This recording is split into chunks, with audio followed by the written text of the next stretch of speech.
Franchement, na moni en internet, ça peut makamba bana. Mais na likamba keina est à la vraie et à la faux. Une chose est vraie.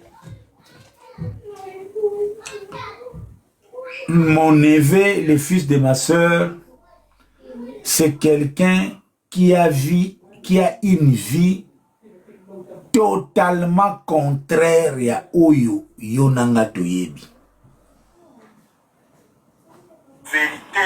Vie a fallu, chers amis,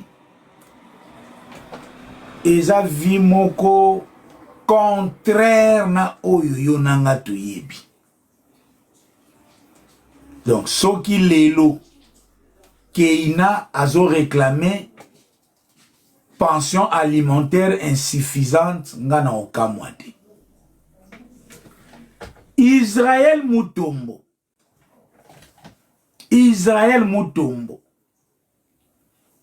Aloba lisese moko etambulaka na internet. Ayebisaka biso. Mutu azondima zala locataire na Gombe. Alors kaza na possibilité ya kosomba ndako na Kisenso. Nde Israël atunaki. Na mutu oyo asombi ndako na Kisenso. Na mutu aza locataire na Gombe. Nani aza sage, nani aza grand, nani aza mayele. Israël Mutomba tunanga question. Et cette question reflète la vie de Fally Ipupa. Bolimbisanga, avec toute humilité, Fally c'est notre star, c'est le fils de ma soeur, nous lui devons aussi honneur dans une certaine mesure, à la base à la malamu, mais à titre pédagogique, Erna Lobaka, que même moi, votre humble serviteur, je vis mieux que Fally na Lobango par rapport à contexte one. C'est quelqu'un qui a accepté d'aller louer ou sous-louer Nanei parce que seulement Kofi a vanda ceux qui na Nanterre, ceux qui na Nanterre, parce que seulement ceux qui Kofi a leka kuna. Donc, azalaka na condition moko qui ne reflète même pas sa réputation. Nenga zaka na poto wana akoyi koyambate de bapaya balala pana ye deux kanache deux. Alors que azana possibilité azala nanda kuya bien ya famille dans un coin ya Paris. Oyo eza na bourse na ye.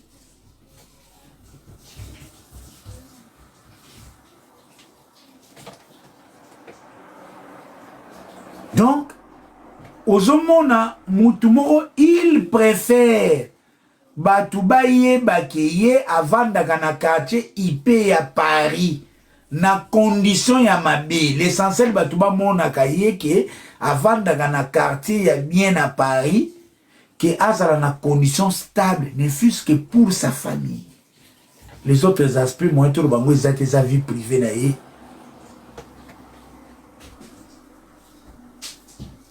Donc, bozaba mamé belé a en internet de boana poto, cuisine na yo, toilette na yo, ndaku na yo, osa de loin supérieurement à l'aise koleka famille a Fally. Imaginez vous-même un artiste qui est incapable de s'offrir même lui-même les bien-être, son bien.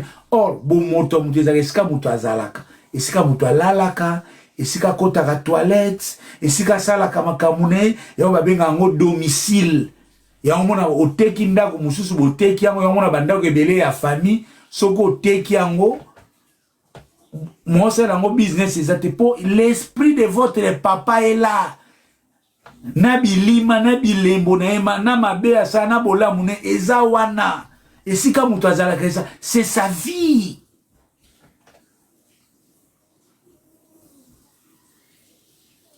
Donc, quelqu'un comme moi, ce qui n'a yoki keina réclamerait la pension alimentaire n'a aucun moitié. N'a aucun moitié. Tout ça, la course, en tant que terme, il y a élevé ban. Fali n'a pas élevé Keina. Hein? Ce qui Keina Zata Lelo, Azalelo, détenteur d'un titre académique, c'est grâce à au dévouement de sa maman comme femme forte. Et c'est facile de dénoter que Bolimi Sanga terme. Fali n'a pas une vie familiale qui donne envie. Je ne néglige pas dans le bâtiment na Fali Bazamade. Mais qui est ses parents, moi, n'a boué dans le vide pour acquérir bêta bal à 4 classes? Ne souka pas très le bêta bal était après comme musicien. Non, ça c'est un peu la vie des débrouillards.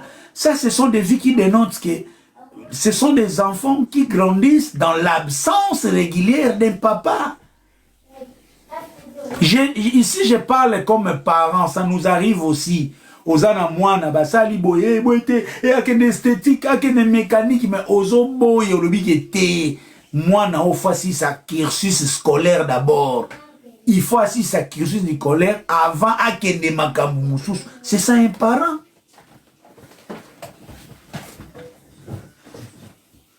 Donc, ngai, na lobby te na koti makambu, il y a le fils de ma soeur. Na lobby ka ngai soki na yoki que Keina a réclamé pension alimentaire na koka moitié.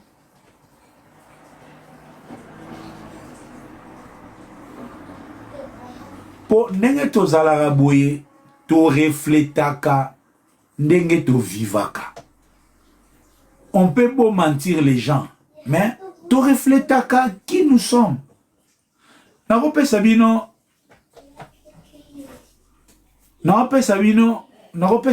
exemple moko banal. Boyebi premier jour on a kangaka era aventurier. Na era na kanga aventurier kala. Na kangaka era aventurier de lo moka ya mukie. Je pense na 2005 ou 2004. Période moko era akenaka Kisasa, je pense à Salarata 3 mois na Kisasa.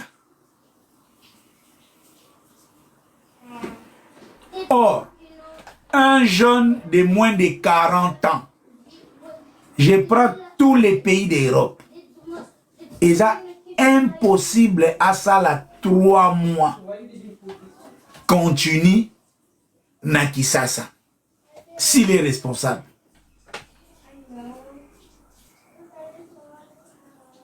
Atakutu arosala 1 mois, 1 semaine à Yepoto, 3 jours à régler, soit 3 mois continue. Nathan la vie au Bénin Tintin aventurier. Quand est-ce au même dans la librairie Sika? Quand est-ce qu'on a la rentrée scolaire Bana? Quand est-ce qu'on répondre? Par rapport à Bana, ouais, ça makambo et beza compagnie ni ba repeso congé à 3 mois. So oza na business na poto business nini yo kotiko ke nosala 3 mois na Kisasa. Or un jeune il y a 40 ans moyenne une fois aza so aza na mwana ya mukolo aza mwana ya 21 ans. À part ça oza na bana ya mikie ba 15 ba 8 ba 10 or mwana no sa na se ya na se ya âge à majorité. Donc ce sont des petites choses tout le monde a rabat. Donc au tali fali nenga za on a vie na ye nanu comme papa nanda kuna âge na ye nanu azui diplôme académique te comme papa. Pour oya Keina ezali niki.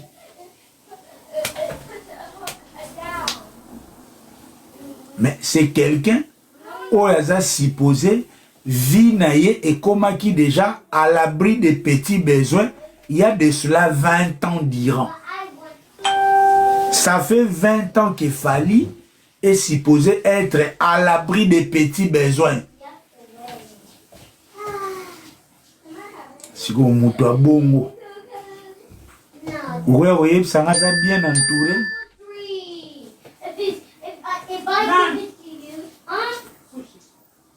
Nga pena na koko kamwa so boye singa ki keina.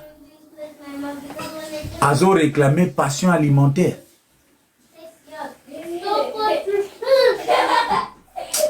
Ah, bana wana. Why did you put the code again?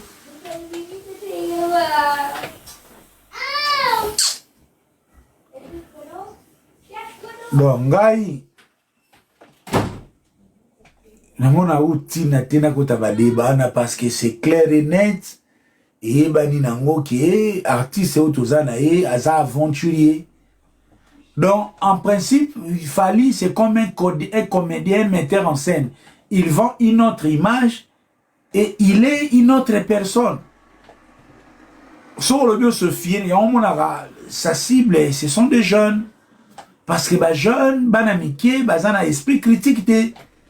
Moi nous sommes Monica na poudre, Monia qui na rôle, ça t'a loué na ya oui banete.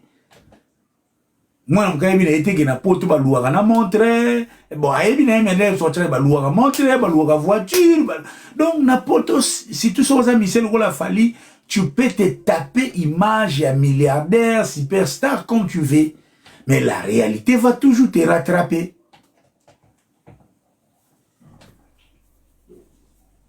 La réalité va toujours te rattraper.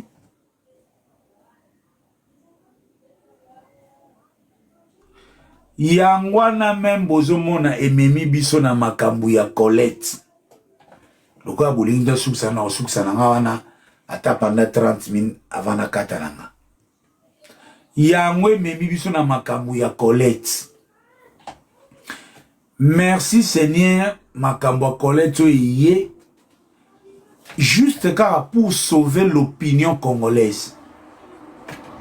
Nazo continue kolobango makambo a Colette etali Colette. Ye mutaza mukolo likambu, ye mutayebi nini avivaki, ye mutayebi nini azo ressentir, ye mutako réclamer, mutako sa makambo na ye, soki pa ko limbisa, soki pa ko sa ne etali ye. Mais nous, ce qui nous concerne ezali les révélations autozo kozwa. Parce que awa banyokola biso jour et nuit que l'artiste Fally Ipupa est un artiste discipliné, est un artiste très organisé, est un artiste professionnel, est un artiste sobre.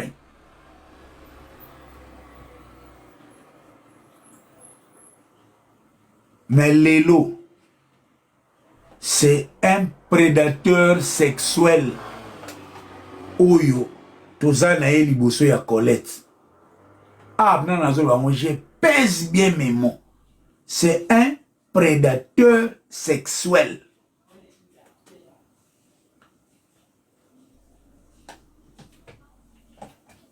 Prédateur sexuel et l'axica violeur, t'es pour nous prédateur, eh. Un prédateur sexuel, c'est quelqu'un qui a toujours le profil Yaba Proanaye, qui planifie de manière systématique et systémique ses victimes pour en venir à ses besoins sexuels. Ndengeka Israël Moutomba présenter les bisoyés. Quelqu'un incapable de résister na ba photo ou na image na ebine il y a une femme qui a la morphologie de Colette. C'est ça des prédateurs sexuels. L'envie, les libido excessifs. Je n'ai jamais dit que Fally a agressé sexuellement Colette. Mais Fally Ipupa a planifié de manière systémique pour arriver à ses fins sexuelles envers mademoiselle Colette. Quels sont les éléments qui font de Fally Ipupa un prédateur sexuel?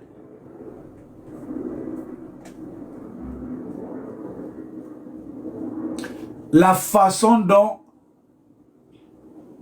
il est entré en contact avec sa victime, Colette. Ça, ba stratégie à prédateur. Aïe, parce qu'un prédateur a toujours un champ de chasse. Un prédateur sexuel peut sortir sans savoir à kolinganani, mais à keye sikawa kokutanana mwasi. Ako kende liboso ya bekol ya ba jeune fille. Ako kende na babar. Ako kende na bare. On dit batatamo bazana ba kisasa ba prédateur sexuel. Voiture bien parfumée déjà. Ali comme mamutu mususu te. Cible na izaka ba fille o ba telemaka mupandi ya bare. Entre 7e na 6e ri. Entre 12e na 8e na boulevard Lumumba. Bazara jamais ce que ba tout baza. Ba fille o ba telemaka na boulevard na 24 wana. Aozala jamais liboso ya A109. Aozala entre A109 na Académie des Beaux-Arts. Donc na ba point mort. Ba fille ba la jamouke. Et les prédateurs sexuels ne bomona na film. Et la vie est belle. Mvandu. Azo tala kabibi. Azo luka. Atala. Mama matana nuko. Moi makasi boye. C'est un Fali qui découvre Colette na Instagram. Azo kodbina asepeli na kitoko na ye. Azui envie. Beauté ya Colette. Et la moussi libido na ye, il passe à l'acte. Il prend la vidéo de Colette à poster na Instagram na ye. Pour attirer proie na ye. À taguer Colette. Colette en bonne victime. Talaga Fali à poster yo sans que yo senga. Qui peut, pour être reconnaissante, à reposter.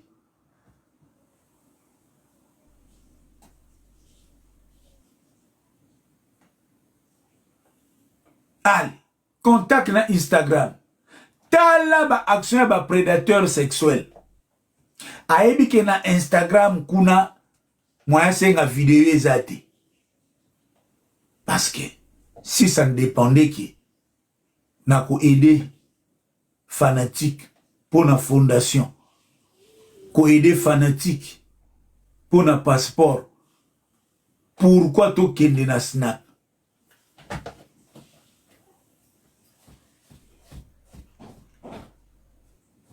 Pourquoi to kende na snap Faustin Kintsona, Robert Kintsona, to gestam pourquoi?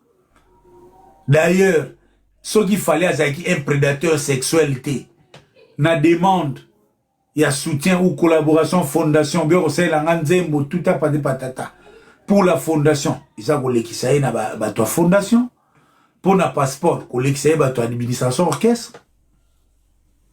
Mais un bon prédateur sexuel il organise l'endroit idéal pour mieux assoupir ses besoins sexuels. Robbie veut me display en couleur. Snapchat. Snap.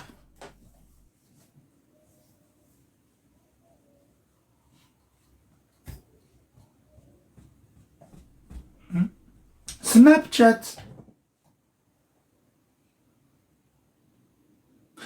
Plus grave, c'est lui-même qui donne des instructions. Donc, tu donnes te donne des aboués. Te fallait à criminel, franchement. Donc, les aboués, na moi si, pour ça la bien la vidéo, faut moi ça mais là. Hein?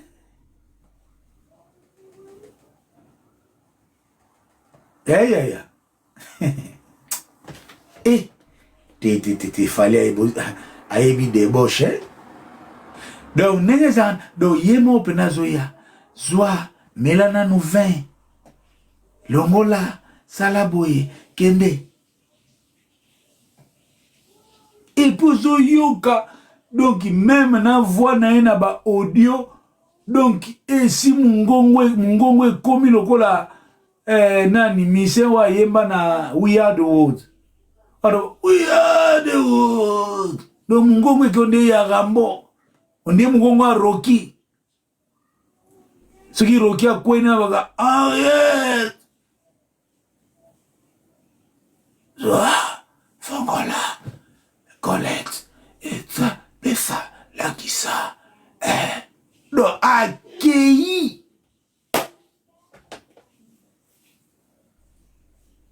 à la préboya biso oh non il est bien entouré. Un jour on était avec Fali son manager a ebisi yake ne golala il a quitté tout le monde qui golala. Qui vous a dit yake na golala?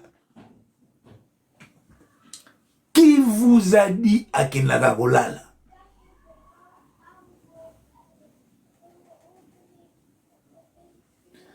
Manager ya Fali soki oza vrai manager désormais so Fali ake golala bobo to la téléphone.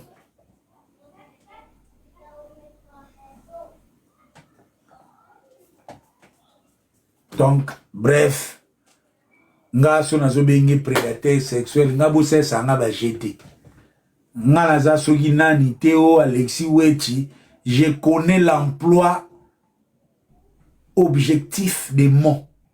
Donc l'air nazo benga ye prédateur sexuel na bengi agresseur sexualité na lobité que fallait à violer.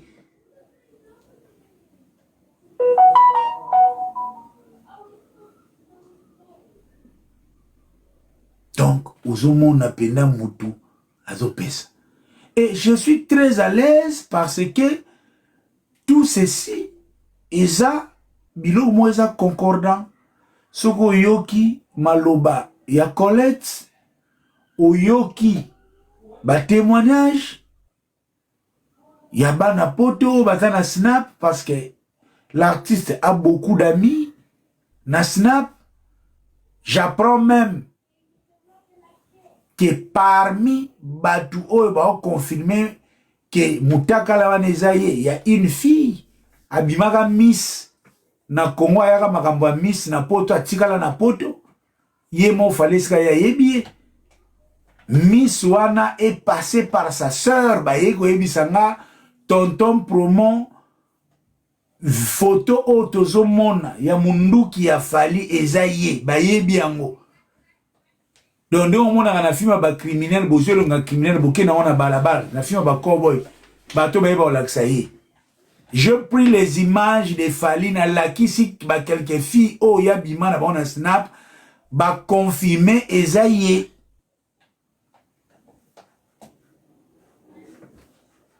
Aux huiles sous résultat ya investigation ya Israël Mutombo et confirmé que oui Fali asala yango. Mais investigation ya Israël et confirmé biso yango na ndenge ya message ya Munguludiaka pour être investigation ya Israël Mutombo ils ont confirmé que Fali baza na relation approfondie ba sympathisaki et Israël Mutombo est clair abi mubali nini aokoka ko résister ceux qui boza na relation approfondie na mwasi bo sympathiser na téléphone mubali tout akosenga sala boye bimisa boye zongisa boye. Donc yangwana pe Fali alobaki sal et landa même défense ya Israël Mutombo. Israël Mutombo azolobate ke Fali a divergé qui collecte na Snapchat. Israël Mutombo azoboyande ke collecte aya kofunda Fali popona Israël collecte azaki mo sekate. Yango même Israël azonisiye que n'est pas mibali au bimana bon point nous landaka a Fali. Donc à toi on a deux choses. Côté il y a prédation sexuelle ko dévirger Colette na Snapchat parce que Fally est le premier homme à faire l'amour sur téléphone avec Colette. Donc, il s'est dévirgé.